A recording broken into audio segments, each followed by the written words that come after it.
Letters from Nurmengard, a Harry Potter fanfiction, written and read by Lena Loves Good Stories.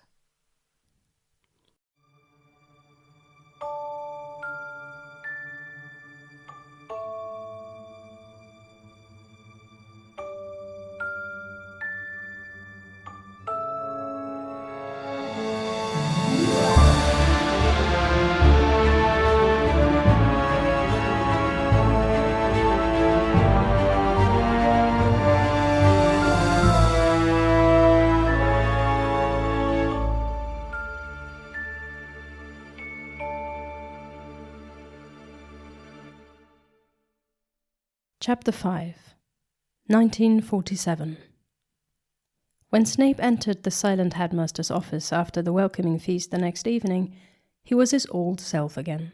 His robes billowing behind him, his black eyes cold, his sallow face smooth but for a slight crease between his eyebrows. With a lazy wave of his hand, he conjured a goblet, a water pitcher, and a bowl of fruit. He walked around the desk and raised his hand to scratch the old man's nose. Dumbledore opened an eye. "How are you today, Severus?" Snape sucked his teeth.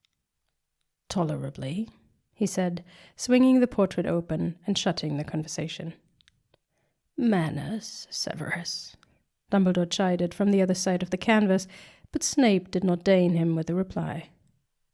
He selected a few stacks of letters from out of the cavity and put them on the desk.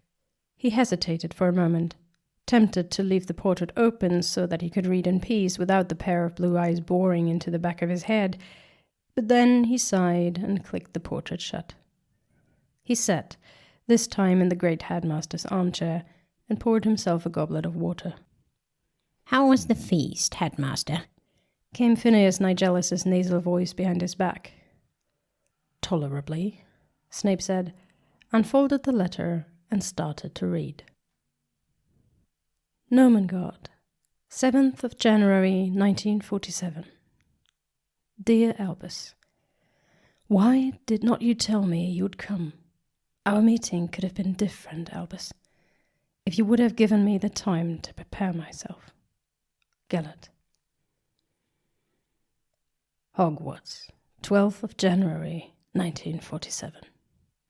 Different in what way, Gellert? Prepared? How? You would have employed more subtle forms of manipulation, is what you're trying to say. Nurmengard, 20th of January, 1947. What I'm trying to say, Albus, is that I'm sorry it went that way. I was desperate to protect myself against your judgment, and I lashed out against you.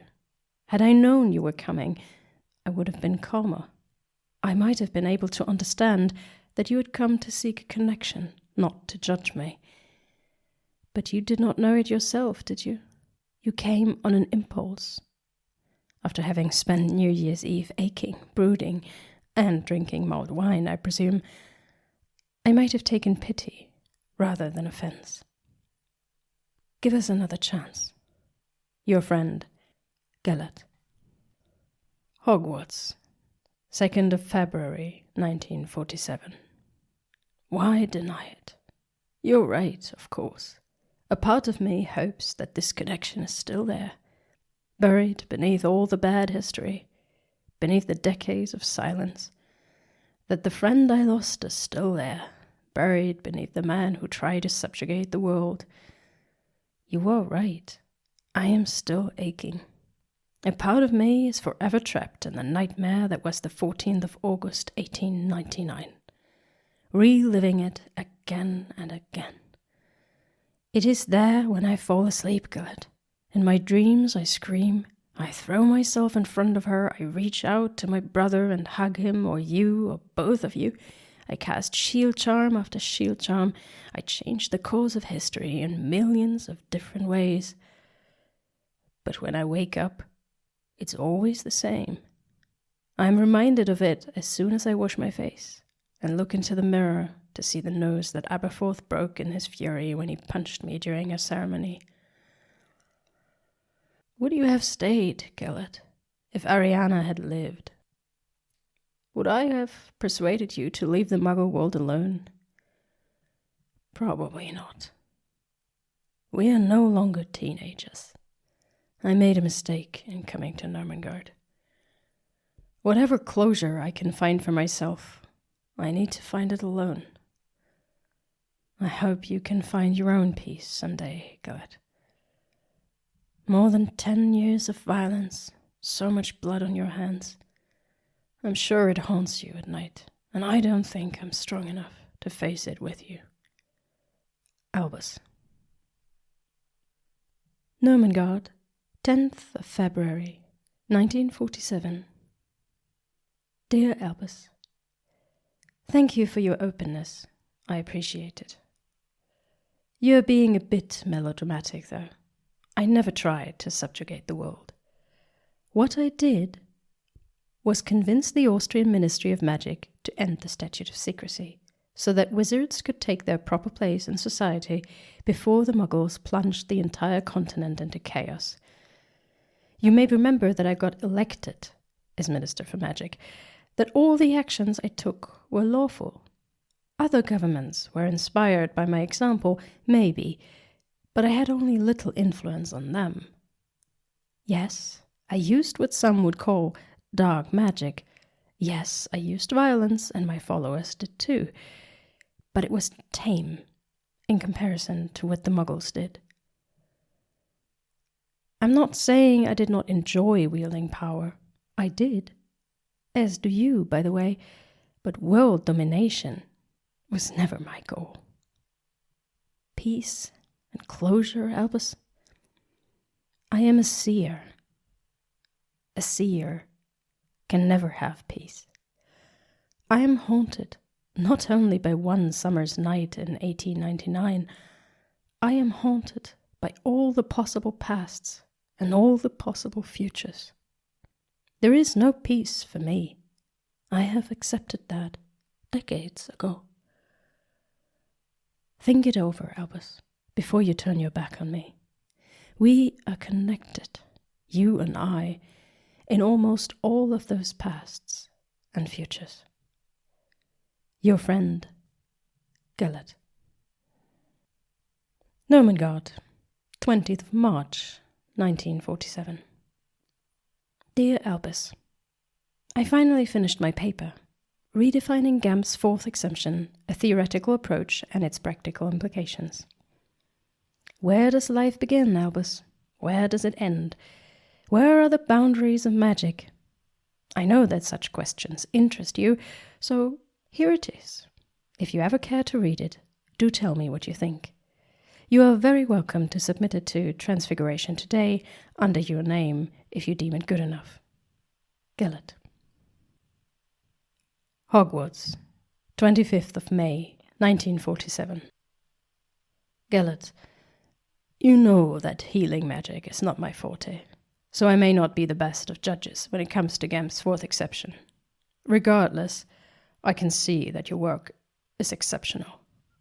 After a good deal of internal debate and some laying awake, I decided to send your paper to Lancelot Pruitt, a healer at St. Mungo's Hospital for Magical Maladies and Injuries in London, and an old acquaintance of mine, asking him for his opinion. To be honest, I regretted my decision the moment I sent the owl on its way, but if I can support you in applying yourself to something good, shouldn't I better do it? Lancelot's return owl came the very next day, inviting me to lunch in the Three Broomsticks, a pub down in the village. He told me he was impressed and wanted to meet the author to discuss a collaboration. He already had some ideas for the study design of the practical experiments, he said, if only I could give him the contact details. In lieu of a better reply, I said that the paper had been written by a promising seventh-year student of mine, who was not ready for publication. He laughed in my face. Why so mysterious, Dumbledore? What's wrong with the man? Has he got dragonpox, or is he sitting in Azkaban?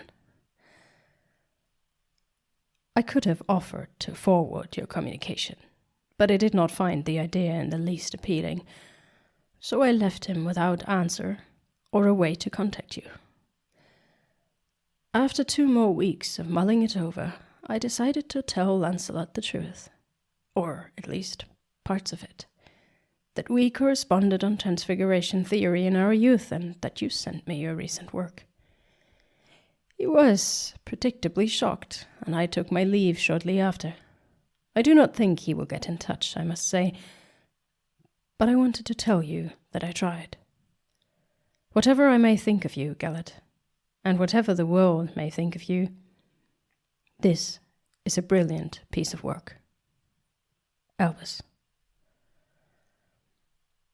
Nurmengard, 30th of May, 1947. Slightly presumptuous of you, wasn't it? I cannot recall that I gave you permission to go looking for collaborations on my account, or even to disclose me as the author to anybody. Beneath the great Albus Dumbledore to ask, was it? What did you think was going to happen next? That the College of Sorcery in Paris would offer me position as Professor for Transfiguration?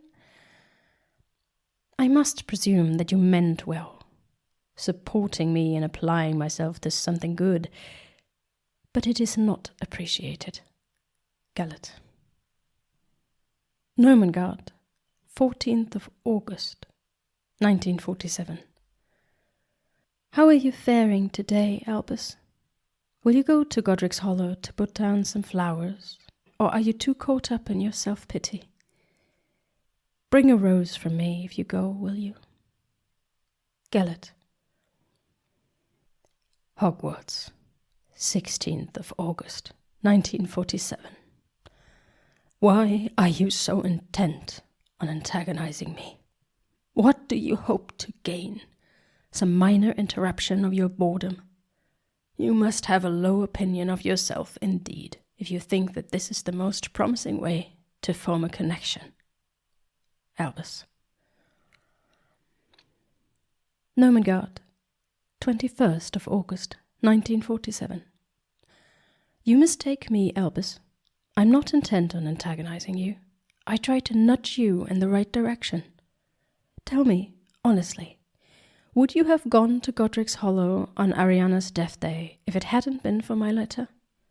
I'm asking the uncomfortable questions, and I put the finger where it hurts, so that you have to open your eyes. Isn't that what friends are for? Gelert. Hogwarts, 26th of August, 1947. How can you know these things? We have barely spoken or seen each other in decades. How can you know that I felt unable to visit Ariana last week, and that I did go, your crumpled letter in my fist and seething with anger, and that I was utterly relieved that I did?